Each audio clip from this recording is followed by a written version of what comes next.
Thank you, Madam Speaker. I urge my colleagues to defeat the previous question so that we can bring up my resolution, H-Res 866, to highlight how imperative it is for election integrity and voter confidence that only American citizens vote in our elections. As members of Congress, most of us have attended a naturalization ceremony or two during our time of service. We've watched these very moving ceremonies as these prospective Americans take the oath of allegiance to the United States of America. They pledge their allegiance to our country.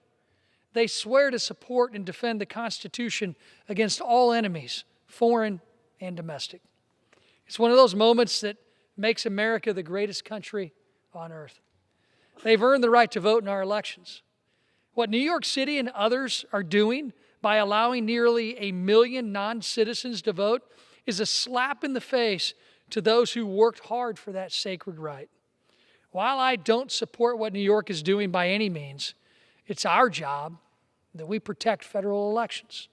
Common sense will tell you that combining non-citizens and eligible American voters on the same voter rolls is ripe for abuse.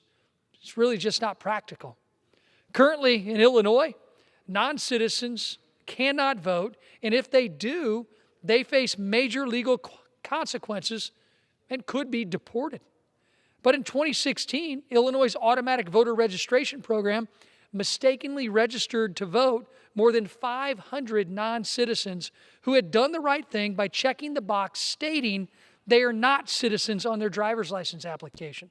However, several of these non-citizens voted in the 2018 and 2019 elections.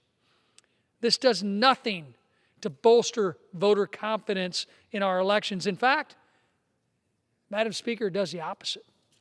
Not only does this undermine the integrity of our elections, but the mistake by Illinois could also have had dire consequences for these individuals if they seek citizenship in the future. All of this could be prevented if states were actually maintaining accurate voter rolls, which has been required by federal law for nearly 30 years.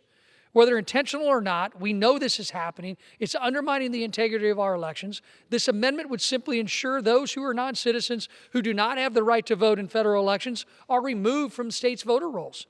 This is especially critical as my friends on the other side of the aisle push for a federal takeover of elections.